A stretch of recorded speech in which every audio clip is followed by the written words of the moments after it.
Altıncı rete Türkmen'e ne oldu demeklik bilen. Elhamdülillahi Rabbil alemin. Ve salatu ve selamu ala seyyidil enbiya'i vel mursalin ve ala alihi ve sahbihi ecmaîn. Muhterem Müslüman oğlum, bir neticede tebari şu mevzuatı bilen ki Türkmen'e ne oldu deyip bir seri gurunları öz aramızda gurun edip muzakere edip bir kavuluklara inşallah Teala yetilmeklik niyetimizde var. Umumi hem ceminin maksadı şey ki Türkmen öz adına, öz avrayına, öz silahına, öz hormatına kadim tarihte bolşiyalak 40 yıl, 50 yıl mınnaval bolşiyalak şu zatlar zahine gelsin ve belki önküden ne beter Türkmen öz Müslümanlarına daim durmaklık Müslümanda olan birin hem cemine arzumuz yani. Bizim Türkmen saramızda can yandırayan adamlar Türkmen'e adel, Müslümançılığa şundan bir dilsuz, bir yüreği yumuşak, hamrak, gamhar, kaygılı adamlarken yok değil. Türkmen'in ağır başlanan inki muhimdatçı namusumuzun şu bolup duran yağdayla bir katına arahat. Köp çoğun arahat adamlarken, zavallardan yaş olurdu. Mali taydan bizim ne kadar müşkilatlarımız var. Zavallımız ne kadar ha ihtiyadı giriftar olur. O ne kadar ha bikarileri ki bizim öz ova il aradında görünüp duran zatlar var. O şuna menleş ken müşkilatları ki bizim öz aramızda bizi şol çından zindagimdi maddi taydan, ruhi taydan, fikri taydan ken narahatidere taraf. Yön Müslümandan bir gurum var. Olur ki Türkmen iyinin düzelmekten gavaryaller. Şoň çından bir önkü avra itili ohurmada gelmekten gavaryaller şoň yekece bir şey yolu var. Şondan başka yol yok. Şimdi mücahit bilen gurumuzun mukaddemati gurum aydın takke şon bilgice mevzumunun öğrenemesi müşkilatı maddini ne yapalım hedefmen Türkmen zarada. İnşallah o gurum demen barar. Bir terhib var, bir bername var ben onu 10-15 yıl minna öz hattime ora yördüp yani yönü kıyınıntıp da bir sürü mevaneler tevayet olup şu boğat kan roşt edir. Bu inşallah ben şu terhi, şu bernamani bütün Türkmen Müslüman doğuluma aydıp bereyim. Eğer şunu ol tecrübe şöyle yol. Tecrübe edilen bernama. Eğer şu aydılışı alak yine onunla kavrak, kâre kutedil önküden de puya olmak ona rahmet çekildi. Set derse şu aydılacak kurun şu verecek ters bernama set derse cevap veriyor yani. Ona hiçbir şey yok yani. Benim mukaddemati bir şey kurun raidetim öyle. Eğer bir Türkmen'le hayatı bir kavluk görüp geçen Türkmen'in tarihinde bir edermenlik, gayrat, bir comartlık, bir sahabat var. Türkmen eğer tarihte adı sep oluptur, ne bilen muttur, din bilen muttur. Allah bilen muttur, Peygamber bilen muttur. Şun şeriata vela bolmaklığı bilen marahim Türkmen'in adı kaptır. Selcuq ile gelip hükümet kuruptur da Türkmen Selcuq ile şöyle Hudaya vela bulandan Huday'da sonra hükümet verirsin.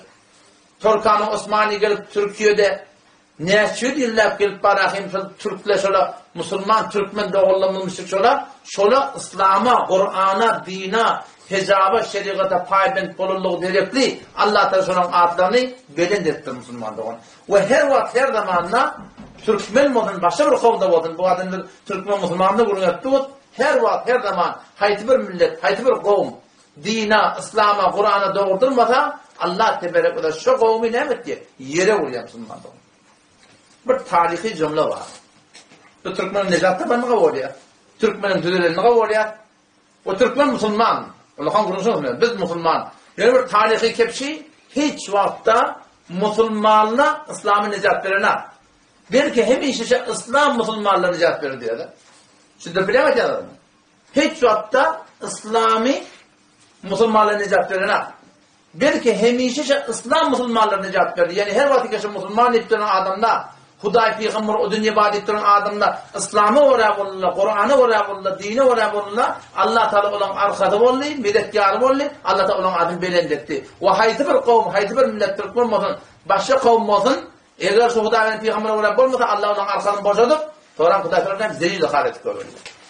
Çünkü şu tarafını doğrultmadı yani. Tadamani ki şu bot doğrulanmasa Müslümanlığı hiç çok da doğru olmuyor. Çünkü Peygamber aydıktır.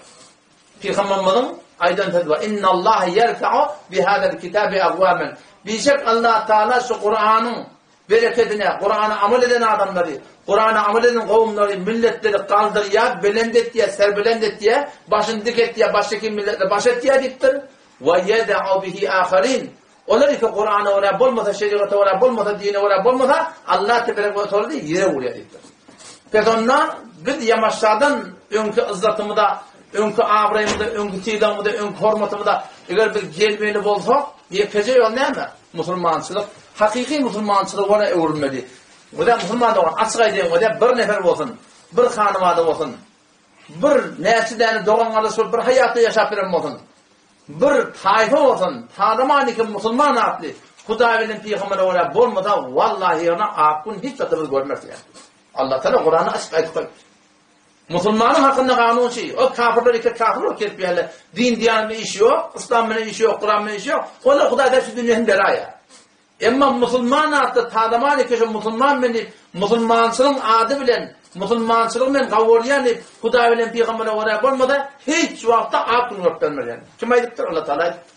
Allah Teala ne diyor? وَمَنْ أَعْرَدَ عَنْ ذِكْرِي فَإِنَّ لَهُ مَعِيشَةً ضَنْكًا وَمَنْ أَعْرَدَ عَنْ ذِكْرِي her kimi kimin Allah'ın şeriatından yüde vursa, Kur'an'dan yüde vursa, şeriattan yüde vursa, namazdan yüde vursa, ne emredecek ya Allah? فَإِنَّ لَهُ مَعِيشَةً ضَنْكًا birçok onun zindagisi şu dünyada daran diren olur diyor Allah Teala. Fıkhi taydan, ruhi taydan, mali taydan, hanvadaki taydan, içtimai taydan, siyasi taydan Allah Tebarek ve Teala şu dünyada daran diren edecek.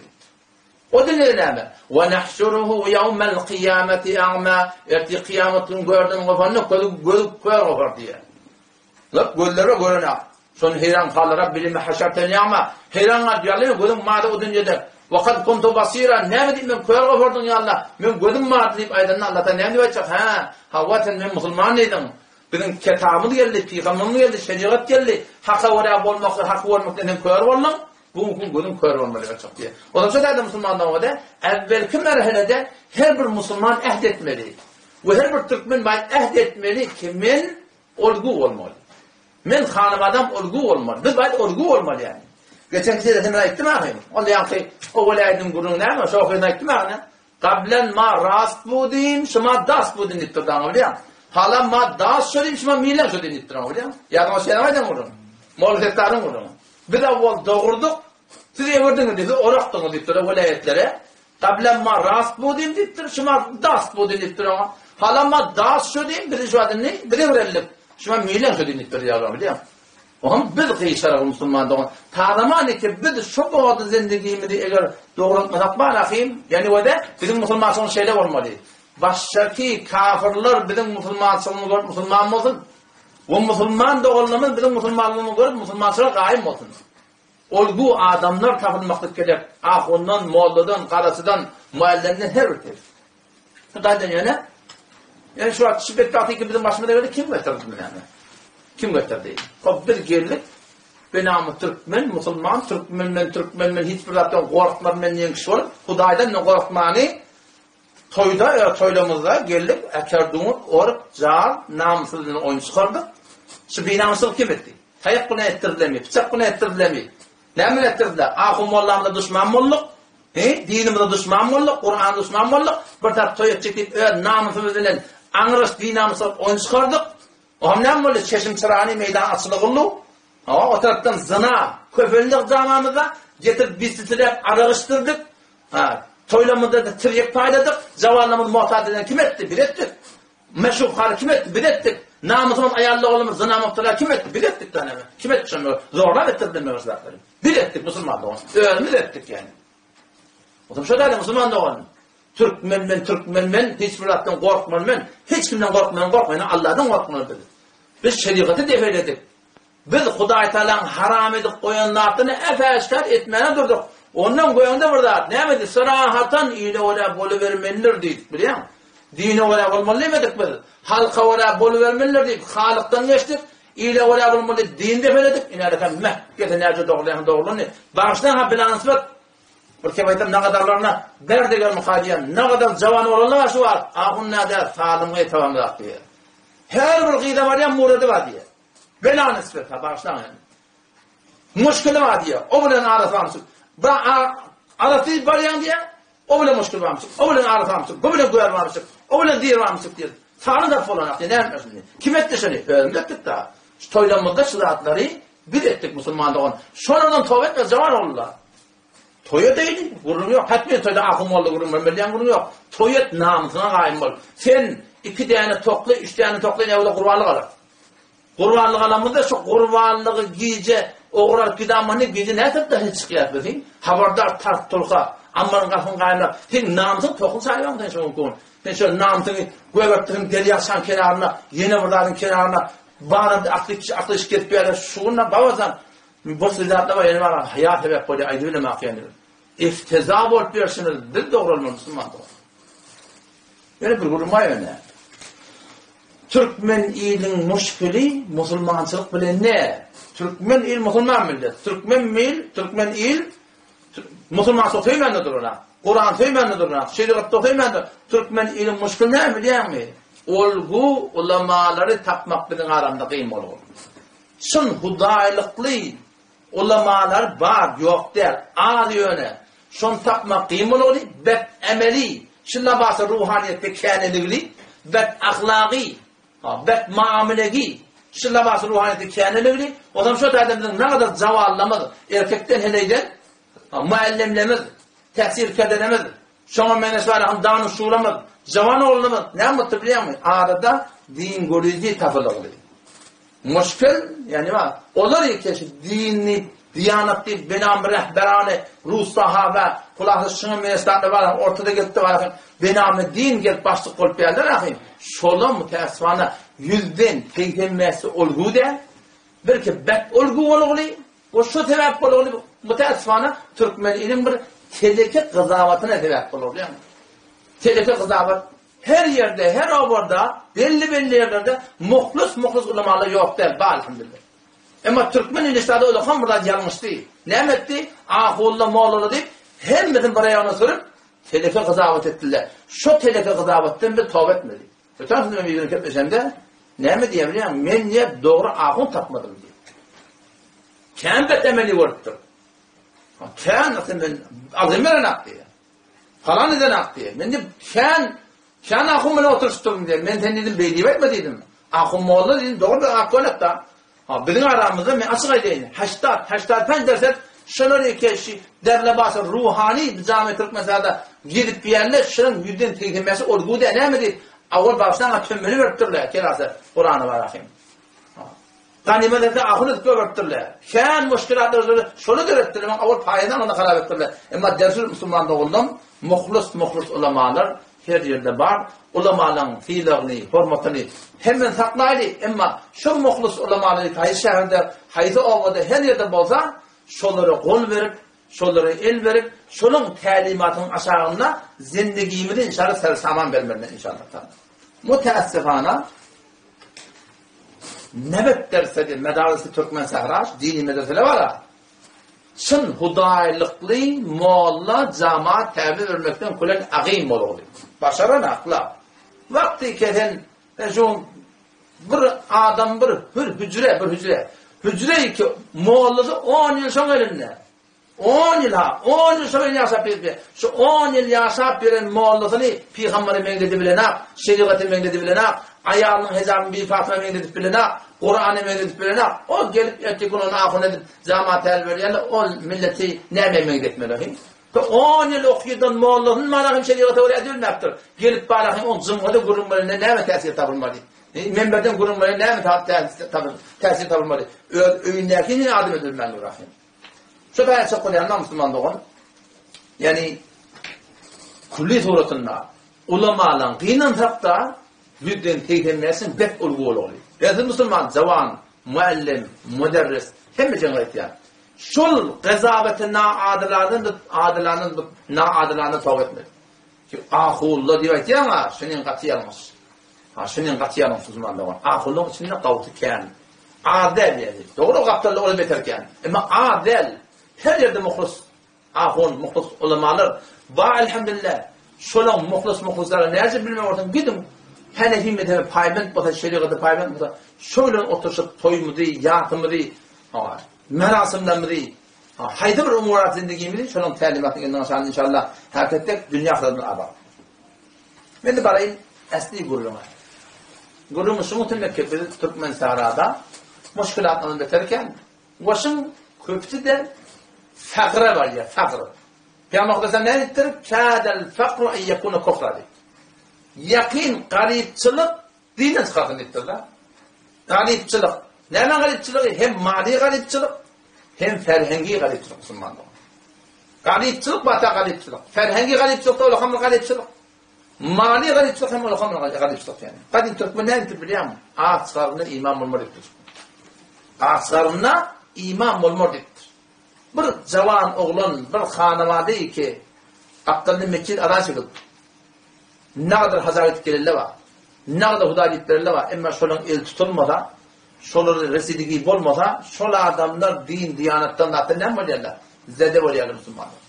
Bunun son görebilmeyeni, beşat namazdan el çekaya olur. Mescidi de var birine. Ne mi? Çok garip, bunu sebep oluyor. Hem bir taraftan farklı ferhengi var, hem bir taraftan farklı mali var Müslümanlar. Ondan sonra baydan bir de görüyoruz. Ayallah Allah'ımız hafif kalyamanı itiye, Türkmen namına tecavüz oluyor. Ne mi söyleyeyim? Garip konuşan. Şaliq manı itiye, garip konuşan. Pamuk manı itiye, garip konuşan. Bir ne mi deyli, geleyli, şol Müslüman doğullamının elini tutuyordu. Beter anlatacak Müslüman doğum. Beter anlatacak. Bir terhibe var Müslüman doğum. Ben şimdi elim tecrübe ettim. Ben bunu Taliban 15 yıllar olandı Taliban. Tecrübe ettim. Hem de onu öyle hepsini yürüdük yani. Men kastım şu değil, şimdi kul Türkmenler'de oğlu yürüdüğün. Yönü bir tarafına Vehhabi şinasına koyun aslında. Şu Vehhabi şinasına var aslında. Vehhabiyet tedekiler. Men kabul ettim. Türkmen'de Vehhabiyet var mı? Hakiki Vehhabi var mı? Hakiki Vehhabi yok Türkmenler'de. Yönü Vehhabiyet değil, bulada çıkırsıydı, akayetler var yok Müslüman'da. Yönü, şu Vehhabi şinasına zor, o taraftan bilmeyen, gedem avatta mı zavallı oturuyor, töhmet oluyor. O taraftan yeni mükemmel oluyor. Bu taraftan yeni mükemmel oluyor. Şun şıdat yürüyecek olsa, evvelki ne gerek? İtimat gerek oluyor. İtimat et imabeyn gerek oluyor. Yani şu terhe umuru mali kimi şu ayetçak oluyor ama, şeyler yürüyecek olsam, şunu avval başa itimat gerek oluyor. Ben de şunu avvalın yürüdesin böyle bir ayırdım. Şu kurbanımın şu Vehhabi şinasına itimat etmek diye o oyun akla. Şol gıybat, şol töhmet, şol tebliğat, amanullah harası döredip barakayım. Aslen varahim. Öyle mi? Nağul billah Peygamber vatı dönü mü? Peygamber kadar sen vatında her nimette de Peygamber onu göçecek. Biliyor musun? Ahir başarmadılar. Ahir yol ne mi oldu? Mekke'nin yollarında durmalı, anırdan gelen adama barma son yanında. Övünden asırmalı. Şoğlu bula. Amanullah harası döredip aslen ne? Koluyla döner. وَقَالَ الَّذ۪ينَ كَفَرُوا Müslümanın ahlakı kafirden kaynesi olur. وَقَالَ الَّذ۪ينَ كَفَرُوا Kafirler ayettiler, Kur'an yıkmakla hakkında din nabud edecek olurlarına her bir yol oynadılar. Yol alırlarına aklar nimetliler, ahir yolsuz olur diye. وَقَالَ الَّذ۪ينَ كَفَرُوا Kafirler ayettiler, لَا تَسْمَعُوا لِهَذَا الْقُرْآنِ Şu Kur'an'ı kulak atman, Kur'an'ı kepkana, şu Kur'an'ın ayetlerini kulak atman. وَالْغَوْ ف۪يهِ Bihudeyi, şu bedirdin. Vehhabidin, gördin, dirdin. وقال الذين كفروا لا تسمعوا لهذا القرآن والغوا فيه لعلكم تغلبون شايت فيروز والله وقال الذين كفروا كافر رأيتلر إن هذا إلا إفك yalanın ödünün mürdürüdün nadi Peygamber sana şey diyor إن هذا إلا إفك افتراه başına وعانه عليه قوم آخرون başka bir kavmin kömekçi oluyor kim? Belusta diyor Beluç'ta kömekçi oluyor ama. Meğer Beluç kafir mi? Meğer Beluç Hanefi mezhep değil mi? Meğer şaşı kulli ehl-i sünnet İran'da ehl-i sünnetin bayrağını kim kaldırır? Kim kaldırır? Bu Türkmenler kaldırır mı? Beluç'a kaldırır. Kim kaldırır? Beluç'a kaldırırlar mı? Yani bu Beluç'a da sokak yardım edin. Ona çok önemli şu Vehhabi şinasına şifrenamanı yoracak olan ama itimat gerek. Şu itimat sebredecek oluyor. Ödünkü de var arada. Bakılın bağı koyurmur dittim. Ödünkü de bana adını hikmet takıp duran hemagata Ne kadar tebliğat, fakat böyledir, bir şeyledir, tertip bidedir, gör bidedir, zir bidedir deyip, fakat şu birbirinin arasını ihtilaf okladılar. Sana hayatın şebernama doğru yördüğünden kaldı Müslümanlık.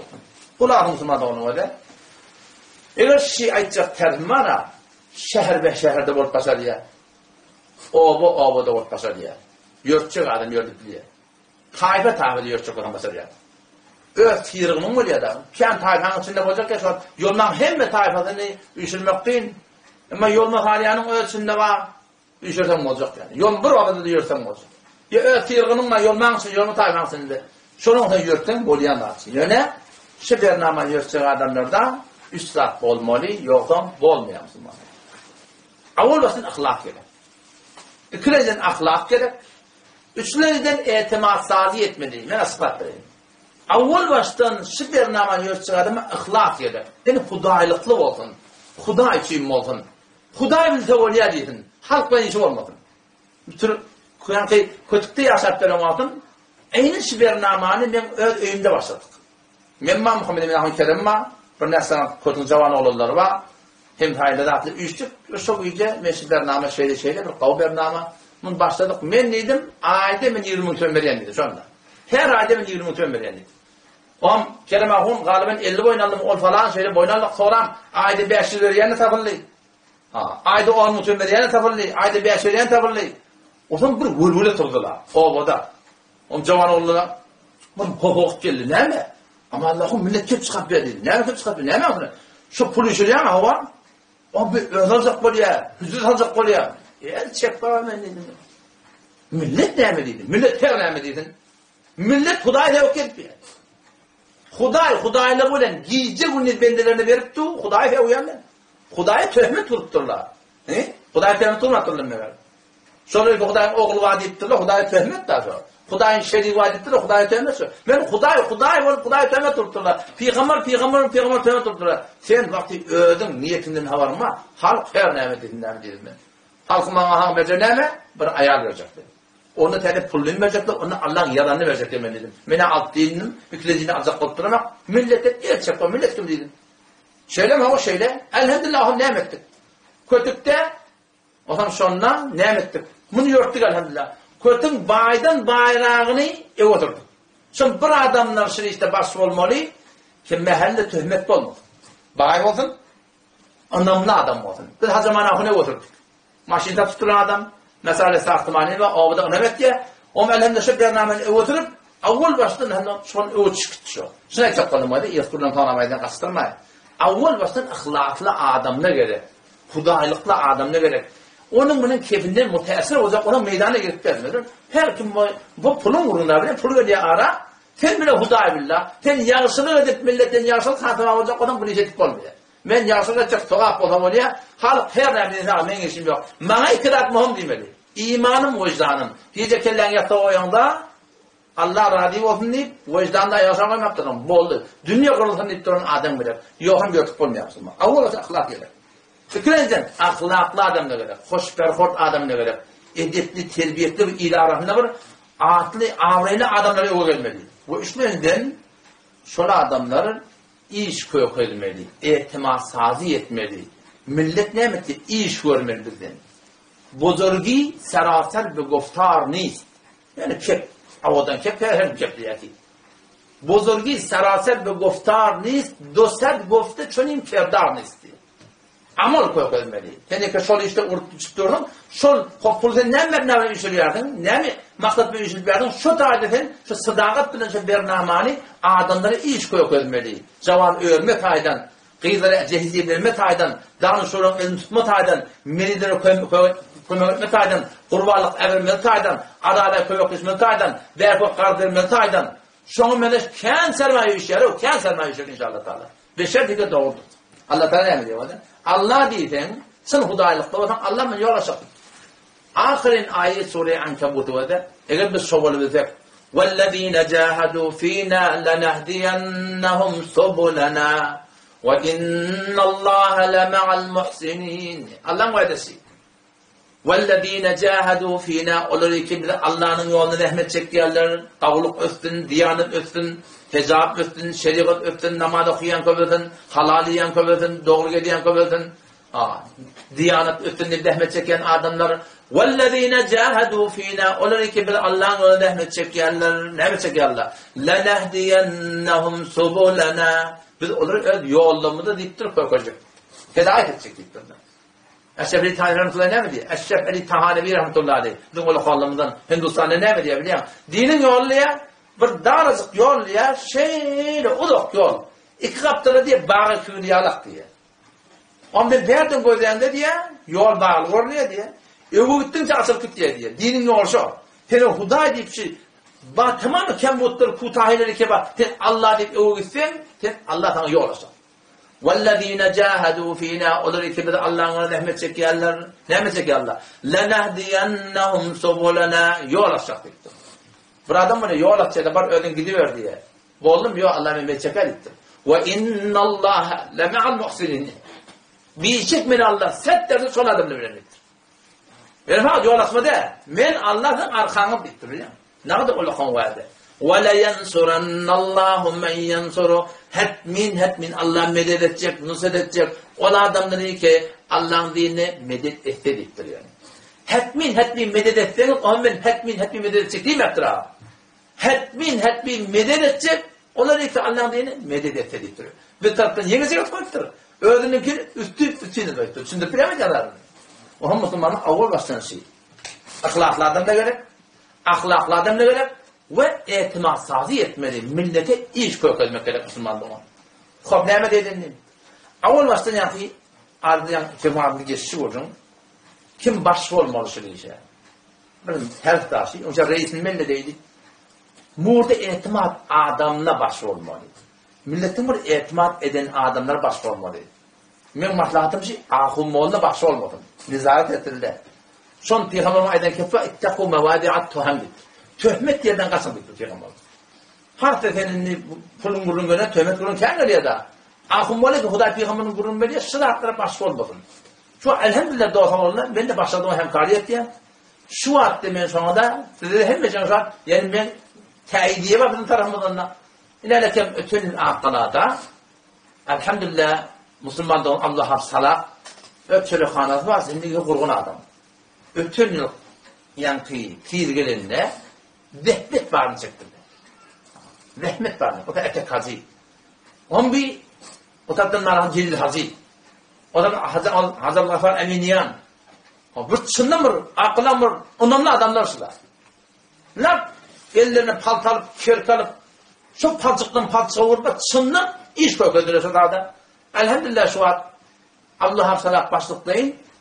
Bir yani khayriye açtılar. Benamı tahsin. Bu elhamdülillah şu an hizmet ettiler. Bir defteri boşa gazettiler. O şoför manakim bir hesapları koydular. O şu doğrultuda elhamdülillah yavaş roştiler gider. Ne etmeli? Evvel baştan başlığı doğru adamlar dikmeli. Bir defteri dikmeli. Ondan sonra şehrinde, ovanda murda etimat adamları şol adam ödaşlarını uyuşturmalı. Şun kabineti, heyeti, mudiriyeti şu uyuşmelerin kiba şolla bir etimatlı adamla ortaya gelmeli. Tabi adamlar ne misin? Etimat edip Celil Hacı Mahri dedim, akılada karşını isteyen yok. Hacı Abdülgaffar Eminiyan dedim, karşını isteyen adam yok o adamlar. Her şeyliyim diye bakar. Şun yani etimat adamları eve götürmeli. Ama ondan sonra ne etmedim? Ondan sonra bir defter birini tayin edip, muhtelif celeteleri ulamadan utubilen koymanı durmalı. Millete şeyle bir tane hayriye falan artı bir açtık, başlıklıyım falan ulamalar şimdi teşvik etmeyendir onun milleti. O mescitte olaydı beyle şeyle, şunu bir şeyler bir menşur, yargıya diyem, yargıya. Sidin üstünden, sidikini kalıp vardı. Fezai mezadiyle, fezai hakikiyle, şimdi kavut tebliğat etmek gerek. O zaman ondan sonra her mahalle, bir mahalle ama, mahalleyi ne ama, gerkenlik mahalleti, yolmulan mahalleti, Tumursan mahalleti. Şu mahallede belli adamlar tapiyan ay falanı. Sen ovan, öz mahallen adamlarda sen o tayfan, git sataş, gurrun et. Ne var şeyde burada diva, hava. Biz senin takazamız şey her ayda ne çok kömekteş olacak. aytmaly öde bir dadi bellet keten hetmin şonu her ayda berip bilecek bolan. Adacık nerse. Sonra kemmerhini berarın. Enen hayırına, atan hayırına. Kıyamatından sürü marafim. Allah Teala sana iyi verdiktir. Şeylem hava nerse verecek? 10 verecek. 30 verecek. 40 verecek. Atsal ne diyen? Famil ne diyen? Smartphone yaratacak. Hasan verecek. Maişeti de dökecek mi? Yaranı dökecek mi? Ya serburs aynen ne diyen? Onu ne bellet yani. Hobbolli. Şeyle list tutuyorlar sana. Onu da ihtiyar, onu da ayfanani. Vermedin deyip elinden gelecek oturan adam yok ha. Öyle tertip kafiyemden gel kullanılmıyor adam. Ben at ya o adam da nefste davası var da hata da vermek üzere. Burada bellet diyen bollata baka. Ön altın temme Huday'ın anne. Bu hetmin verecek iddia etmeliler. Yallarını başardığımı oraya durun. Bu vakti adam diyelim bana ya. Kobanım geliyerler böyle yapılan adamlar. Geliyerli yani ağıtlarına evet gelirler. Deftere gösteriyorlar. Deftere geliyor. Peygamber sahne. Fezai mecazi interneti laptopta koyarsın kompüterde. Şoňam Excel'lik bir yeri var. Bir Excel al hareket tayin edip şoňsuna tamam ağıtları şoňa gösteriyor. Adam şu doğrultuda tamam her mahallen ağıtlar defteri yazılı. Hem guşide durmasın. Sonra alağın guşi nevet ya kasaya suğun içine ağıtla gitti. Deftere getirmeni derzemle ki deftere gösteriyordun.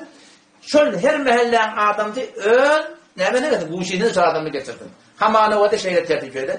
T tamam ya S orada S fasile sadakan kışı. Tamam. Sonra ertesi gün ters edecek bolanda SMS'i verecek bolanda nerede? Hem şu sadakan adamlar bir yerde geldi. Şimdi biliyor musun? Şu an bu şimdi var da muftiden adın onu F fasile yazıldı. Kümmetin gelmiş o kümmede edecek onda ne evet yani. Kümmette ama kan doğru mu? Onun hem mesela onu G kümmetin kişi fasile.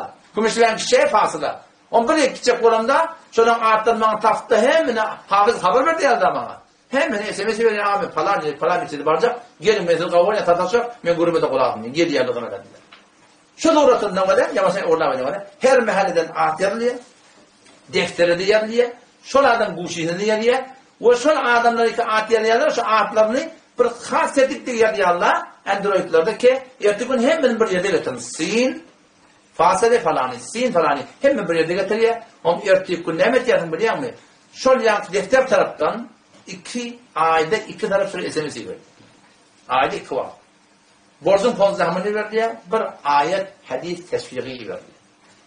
Borcun ahırında da şeyle her ki edin tadakaniyetini olur. Şu şimal hesaba kuyum dikti var rahim SMS veriyor. Bu şu doğrultuda elhamdülillah öyle. Nefere o anın tüven kuyulsa biliyor musun?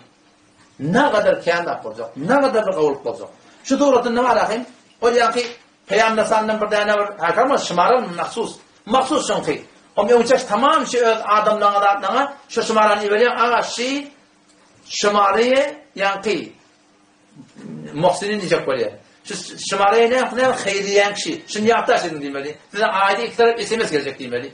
O şu doğrultuda sen zali verdi ya dal gidip yaptı. Şu doğrultuda elhamdülillah var rahim. Kendi dağıtlar ne böyle biliyor musun? Variz oluyor yani. Kendi dağıtlar. On şoňsy nämet ýa bernameli diýip başarýardyň. Näme diýilmiş pullary? Kän başga pul işlerden bolýar. Näme bilen näme bolýar? Ay 40 7 ýyly 7 gün.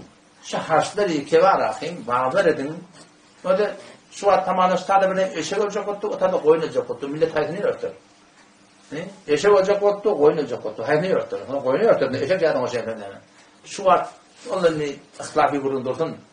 Müslüman da olamadı. Ölümde ölüyel han tamam diye öyle de kalmalı diye vurun yok.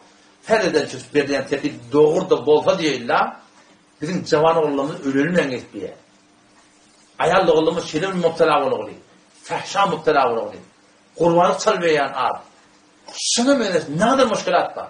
Biz şolardan gödümüz yemip gelip şuna menes harc etmirdik. Ayar aklın zahir Müslümanlar. İşte doğru. Oturuydu ahullah. Oturdun gurun ötüne ağa. Şundan meylerken ayda oğlunu getirir. Ne demek böyle? Hayriyadır. 7 yetağını hayriyadır. Yine bir. Aslında ayda ordugu ne ordu durma. Bir başardan öyle. Ne kadar ilişir? O bir zirhede ben ettim ha. Yolunu taliyen 1040 koy. Mün ayı hesabet fakat 7 yetağını. Her öyde de ağdası Türk mü bir ilete veriyor. Her öyde bir ilete veriyor. Mün ayı her ayda, her yıl yeter verme, her hanımada bir var. Neyse oluyor? Mün öyden her gelen 1 milyon hesap etsek neyse oluyor? 1 milyar oluyor. Fakat yol mahallenin, fakat yıl yeterden hadi 1 milyar oluyor. Ben adam ne davet, ol baştaki bir kurtarışları yıkaba, olur biz üsüpte rahnıma edip, ahım olur dil vertirip, şeyle buradan da kuyusak, ama bizim ıslatıl hıyabanı kalmalı. Biz cavan oğlumu işsiz kalmalı. Biz cavan oğlumu verişkatı kalmalı. Biz cavan oğlumu harzatı kalmalı biliyor musun? O gün Türkiye'de işleme gerek ki, ne kadar sermaye işip, ne kadar işçiğe zayi ettim bunu Müslüman'da o. Ondan verdi de. Zekatta şuru var, müşkül yok. Şöyle ki başlık, ağay falanı, tem bizim tarafına vekil, men zekadım, bir galipler dedim. Müşkül var mı? Hiç müşkül yok. Hiç müşkül şey yok. Tem zekatı getiriyorsun, şu hayriyen başlığından veriyorsun, tem men vekilim, men şu zekatına verdim, tem galiplere payla. Ne kadar kavgalı Müslüman'da o. O şu doğrultusunda var akıyım, inşallah Teala on bir mektep gördük diye. Yardım değil mi? Kötükte mektep gördük okulumuzda. Ondan sonra akıllım bir aytti ama Allah'ın dedi, hem mektep yörtmeli diyen dedi. Biz ki oğlanlıklarımızı dedi, bir tomduğumun bir ay 40 güne getirip bilem de, hem bunu yılı 10 kay yörtmeli bakyan dedi. Ben dedim, ne yapacaksın Belusisan yörtüktür dedim, Khurasan yörtüktür dedim. Ne müşkül diyor dedim. O da müşkül bizim bernamamızda. Eğer bir de şol kelasay mektebimeli, şimdiden puyad başardı, mani olsa, mal olsa yarın, ustadın aylıktık ya, ustad sabıtlarının duruyor. Ondan sonra, olurlar arasından yapsız koyduk bu zaman şeyde. 2 ay, 3 ay önce, falan onu ıstafa gitti. Istafa çıkmadan gıybet etmeliler, falan etmeliler. Onu bir bahana, cengere gidiliyor. Ne kadar kavluklu bilen, bir füci, cezza, bernameleri cavan oğullara, oğlancıklarına, mektep doğratına, düzten buraya keşşoları, şol tefekkuratı, Yahudiyeti öğretiyen bername kudekten başından turup alıp kaydır, yerden çılarına başına tutun. Başarı yapıyorsun yani. O zaman sonra ben Müslüman'da olan medarsı dinine mi daha avat olacak? O zaman sen vakti ki bir Müslüman'da olan sen işte orada kömök edilip durda, onun soğabı ne kadar olur? Ne kadar derece olur biliyor musun? O zaman şu taydan çok koyanım, kayışım şey, hem Müslüman'da olanlar. Her ayetini seni yordum mu diyemezsen yordum. Bir de başladığımda oraya seni yordacaklar inşallah Teala. Her türlü tanısı var. Tayfağında yordum. Tayfağında. Şimdi bunlar bu maharçları soğuk böyle şeyler faşı. Zekatları üşürüm. Otun bernameli izledin. Ne kadar soğuk olur? Ne kadar soğuk olur? Ne kadar soğuk olur? Aslında şimdi bir kabile var akıyım bir. Aslında tanap bozuklar diyorsun soğuk yani. İnşallah şeyde şu umuru ölçüsek Müslüman'da olalım. Zaman oldu ki Ferani şekil verler. Bağır Üstelik yani hücrede hak var da olurlar. Olurlar var yani bağın mali kömek ötüyorlar. Aydın mı falan sever yani o Ferani kalkanı var. Şunun mesela yağdaylar var. Rahatça para kömek ötüyorlar olurlar var. Milyon pul işlerden oluyor.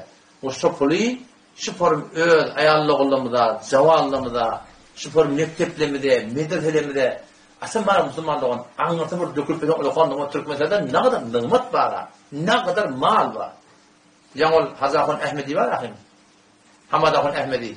Allah şifa versin benler. Ya milyon ne söylettiler? Ne söylettiler? 1 milyar söylettiler. 1 milyar 600 milyon istiyor diye eylemez. Niye demiyoruz milletler? Allah estağfurullah. Allah tenzil tevfik buradan şu kadar inşallah Teala. Yine Türkmen'e ne yapmalı? Müslümanlar men yürek sözümü açık etmem ama menden kıyın olmayan yerler. Türkmen 4 milyon duymuyor diye. Türkmen namus diye biz binamusının nemini yahtın çıkarttırız. Binamusılık nemesi. Türkmen'e binamus diysen doğruyor. Hayran kalmalı. Ama şu binamusi halatta baksana biraz ver. Kıyıdı gelip diye, gelini gelip diye, ayağını gelip diye. Şu an binamusılık bile ne? Ne mi dik? Şükret diyor. Şu an bile ne yapıyor? Şu an oyundurma oldu Türkmen'e. Şu binamusılık karşı. İnşallah neticede Allah'tan tevfik verdim. Orada ayıp veren. Allah'ın tevfik verdim. Vesselamu aleyküm ve rahmetullahi ve berekatuhu.